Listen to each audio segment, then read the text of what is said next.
Good morning all of you. 25 अक्टूबर 2024 के current affair के जितने भी मोस्ट इम्पोर्टेंट क्वेश्चन हैं और उनसे संबंधित जितने भी इम्पोर्टेंट फैक्ट्स हैं उन सभी को आज इस वीडियो में रिवाइज करेंगे।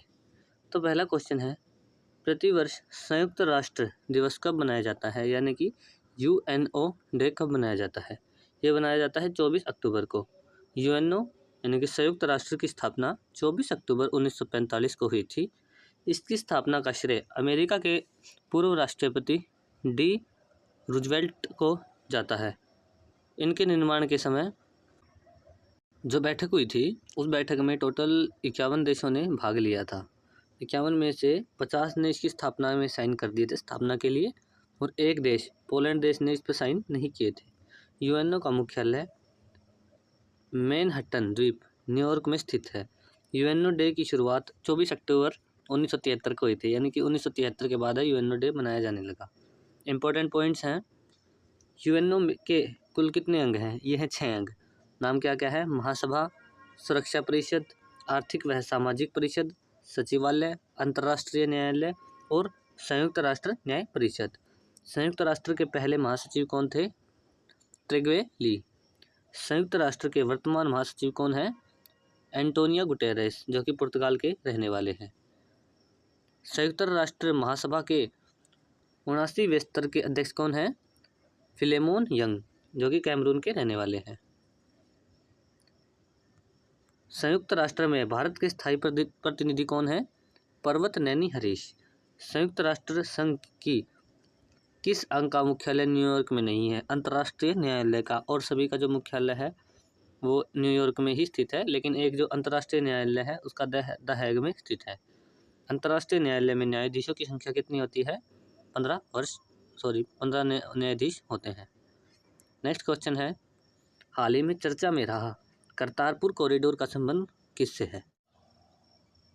करतारपुर कॉरिडोर जो है ये सिख धर्म के पहले गुरु और उसका संस्थापक गुरु नानक देव के से संबंधित है, क्योंकि उन्होंने इस जगह पे काफ़ी समय बिताया था, लंबे समय तक वो रुके थे। और ये स्थान पाकिस्तान में रावी नदी के किनारे पर स्थित है। तो इन भारत और पाकिस्तान के बीच एक एग्रीमेंट होता है कि यहाँ पे जाने के लिए सिख धर्म या फिर भारत के लोगों का वीज़ा नहीं लगेगा।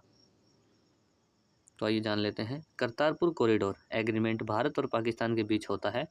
करतारपुर में गुरु नानक ने लंबा समय यहीं पर बिताया था। यह स्थान पाकिस्तान में रावी नदी के किनारे पर स्थित है।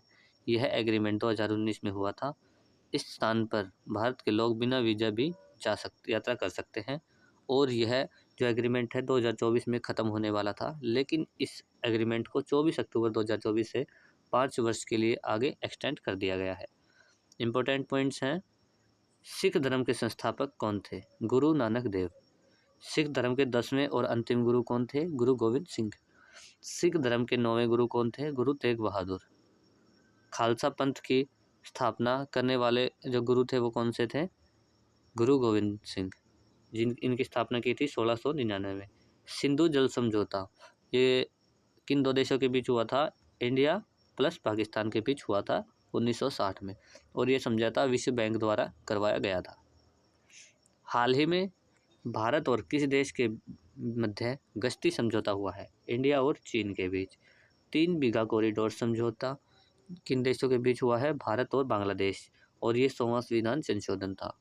मतलब कुछ गांव तो भारत में आ गए थे बांग्लादेश के, और कुछ भारत के जो देश थे वो बांग्लादेश में चले गए थे।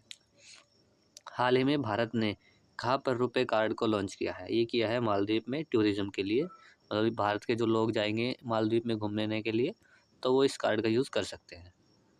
नेक्स्ट क्वेश्चन है, भारत का नवीनतम बंदरगाह गैलेथिया खाड़ी का mega international container transshipment port कहाँ स्थापित किया जाएगा? आंसर है ग्रेट निकोबार द्वीप में।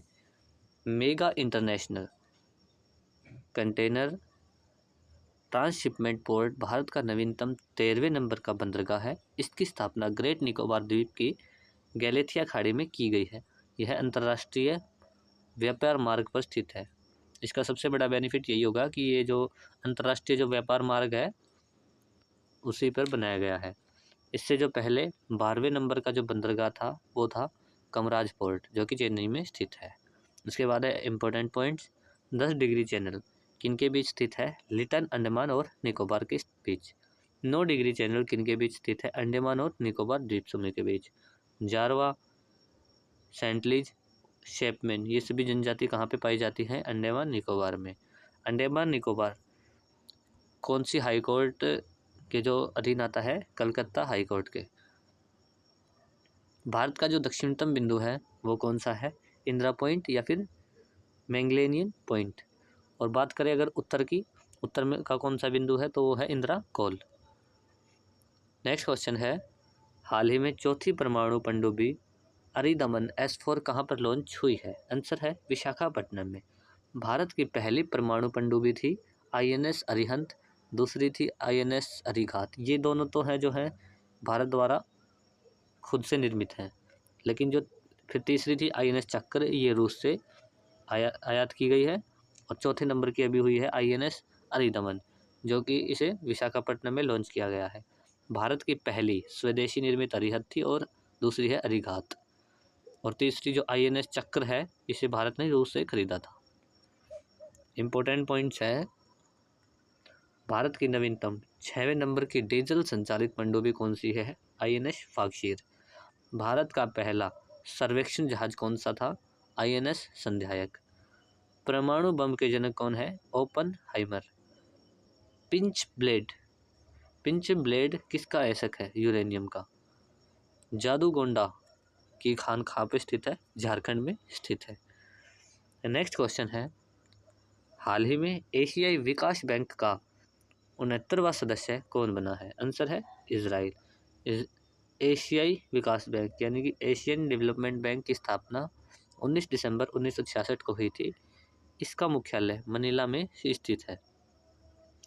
इसमें कुल अभी हाल ही में इजराइल के बाद शामिल होने के बाद टोटल 69 यानी कि 69 देश हो गए हैं, और जो नवीनतम देश है वो इजराइल है।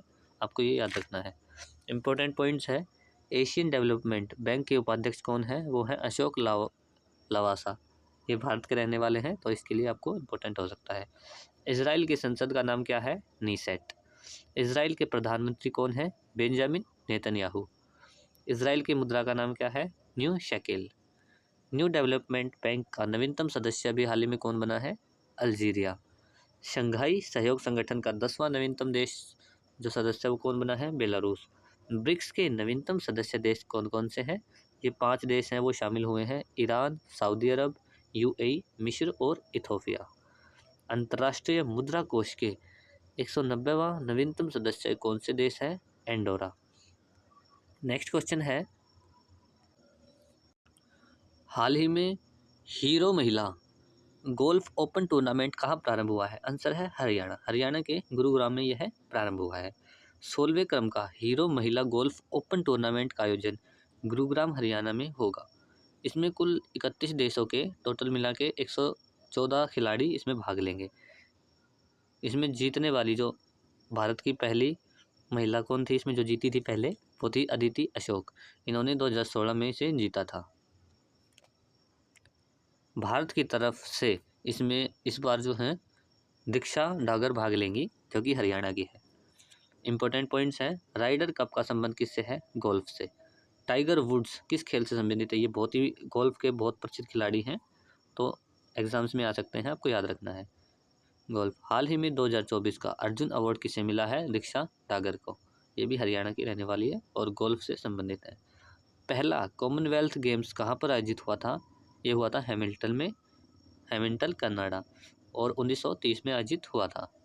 किस वर्ष भारत में जो कॉमनवेल्थ गेम्स का आयोजन हुआ था? 2010 में हुआ था नई दिल्ली में।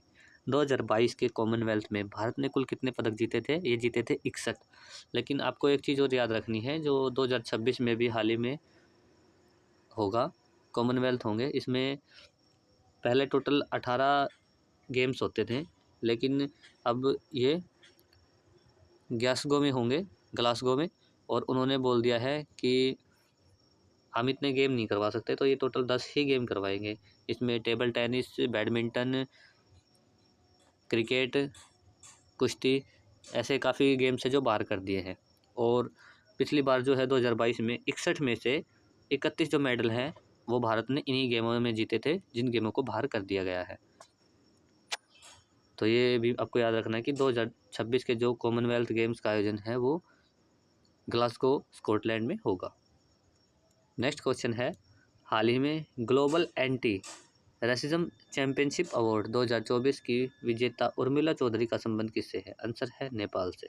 ये नेपाल की रहने वाली है। Global anti racism championship award 2024 ये यूएस के विदेश मंत्री एंटनी ब्लिंकन ने प्रदान किया है। यह अवार्ड नेपाल की उर्मिला चौधरी को दिया गया है। हम पहले उर्मिला चौधरी के बारे में जान लेते हैं। उर्मिला चौधरी जो है ये नेपाल की रहने वाली है और यह है एक बंधुआ मजदूर थी। तो इन्होंने बंधुआ मजदूरी को बंद करने में थोड़ी सी वो किया था, मदद की थी। वहाँ पे इस चीज़ को बोलते हैं, इस प्रथा को कामलारी प्रथा बोलते हैं। और इन्होंने बंधुआ मजदूर से मुक्ति पाई थी और इसमें सहयोग भी किया था। तो कामलारी प्रथा को बंद करने के लिए इन्हें यह अवार्ड मिला है। इम्पोर्टेंट पॉइंट्स हैं, मानव अंगों की तस्करी, बंधुआ मजदूर या फिर बलात्सर्ग पर रोक करने के लिए कौन से अनुच्छेद में दिया गया है? इसका वर्णन है अनुच्छेद 23 में। हाल ही में अंतर्राष्ट्रीय बुकर पुरस्कार किसे मिला है? जेनी अर्पेनबेक को, जो कि कैरोस उपन्यास के लिए इन्हें दिया गया है। हाल ही में प्रिट्जर पुरस्कार किसे मिला है? रिकेन यामामोटा को, जो कि जापान के रहने वाले हैं। हाल ही में ग्रैमी अवार्ड 2024 किसे मिला है? शक्ति फ्यूजन बैंड को। 70वीं राष्ट्रीय फिल्म पुरस्कार के बेस्ट फीचर फिल्म का अवार्ड किसे मिला है? अट्टम को, जो कि मलयालम फिल्म है। 8वां क्वेश्चन है, हाल ही में कर्मचारी चयन आयोग का प्रमुख किसे नियुक्त किया गया है? कर्मचारी चयन आयोग यानी कि एसएससी का जो नया प्रमुख है उसे वो कौन बना है? एस गोपाल कृष्णन हाल ही में बने हैं। कर्मचारी चयन आयोग यानी कि एसएससी की हाल ही में राकेश रंजन पुराने थे, ये अभी उनके रिप्लेस करके उनके स्थान पे नए अध्यक्ष बने हैं एस गोपाल कृष्णन। सबसे इम्पोर्टेंट एक और बात है कि एसएससी की जो स्थापना है 21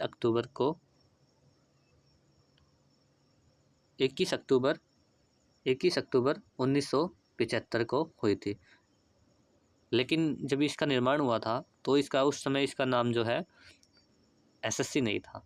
इसका जो एसएससी नाम पड़ा था वो पड़ा था 1977 में। 1975 में निर्माण हुआ था और 1977 में इसका एसएससी नाम है वो पड़ा था। इम्पोर्टेंट पॉइंट्स हैं, एसएससी की स्थापना कब हुई थी? 1975 में। एसएससी का पुराना नाम क्या था? अधीनस्थ सेवा आयोग और ये कब पड़ा था? ये पड़ा था 1977 में, ये आपको याद रखना है। इंडियन चैम्बर ऑफ कॉमर्स यानी कि आईसीसी के अध्यक्ष कौन है? Abhyudaya Jindal. World steel association के अध्यक्ष कौन है? टीवी नरेंद्र। 16वें वित्त आयोग के अध्यक्ष कौन है? अरविंद पनगड़िया। बैंक ऑफ बड़ौदा के नए ब्रांड एम्बेसडर किसे बनाया गया है? सचिन तेंदुलकर को। यूपीएससी के नए अध्यक्ष कौन बनी है? अभी हाल ही में बनी है प्रीति सूदन। राष्ट्रीय महिला आयोग की नए अध्यक्ष कौन बने हैं? विजय राहटकर। नेक्स्ट क्वेश्चन है, हाल ही में 24वीं राष्ट्रीय पैरा तैराकी चैंपियनशिप में ओवरऑल चैंपियन कौन बना है? आंसर है कर्नाटक राज्य जो है इसमें शीर्ष पर रहा है। और बात करें सेकंड की तो उस पर रहा है महाराष्ट्र। हाल ही में पणजी गोवा में आयोजित 24वें राष्ट्रीय पैरा तैराकी चैंपियनशिप में पहले नंबर पर कर्नाटक राज्य रहा है और दूसरे स्थान पर महाराष्ट्र राज्य रहा है। इम्पोर्टेंट पॉइंट्स हैं, पहला पैरा ओलंपिक खेल का आयोजन कहाँ पे किया गया था? 1960 में किया गया था, रोम में। फादर ऑफ पैरा ओलंपिक खेलों का फादर वो किसे कहा जाता है? डॉक्टर गुडमैन को।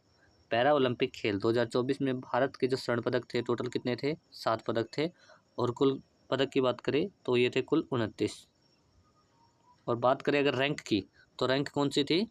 18वीं रैंक आई थी भारत की। देख लीजिए नेक्स्ट क्वेश्चन ये है, पैरा ओलंपिक में भारत की रैंक कौन सी थी? 18वीं। कर्नाटक के प्रमुख लोक नृत्य कौन सी है? यक्षगान, ढोलऊ, कुनीथा और बोलक। कर्नाटक के प्रमुख राष्ट्रीय उद्यान कौन कौन से हैं? बांदीपुर राष्ट्रीय उद्यान, नागरहोल राष्ट्रीय उद्यान, बनेरघट्टा और अंशी राष्ट्रीय उद्यान, ये सभी हैं। नेक्स्ट क्वेश्चन है, हाल ही में शिक्षकों के लिए एआई संचालित डिजिटल सहायक किसने लॉन्च किया है? आंसर है कर्नाटक। कर्नाटक राज्य ने लॉन्च किया है। सबसे पहले एआई संचालित डिजिटल सहायक के बारे में जान लेते हैं। यह जो है शिक्षकों को प्रशिक्षण देने के लिए और उनका सहायक बनने के लिए लॉन्च किया गया है। तो इसका मतलब है आगे आने वाले समय में हमें एआई ही पढ़ाएंगे और जो शिक्षक है उन्हें भी प्रशिक्षण जो देंगे वो यही देंगे। शिक्षकों की सहायता के रूप में और इन्हें ट्रेनिंग देने के लिए एआई संचालित डिजिटल सहायक को कर्नाटक के शिक्षा मंत्री ने लॉन्च किया है। इसका उद्देश्य क्या है? शिक्षक की सहायता करना और शिक्षक को प्रशिक्षण देना है। इम्पोर्टेंट पॉइंट्स हैं, भारत का पहला एआई शिक्षक कौन सा? आइरिस। और इसे किसने लॉन्च किया था? ये किया था केरल ने। केरल ने लॉन्च किया है।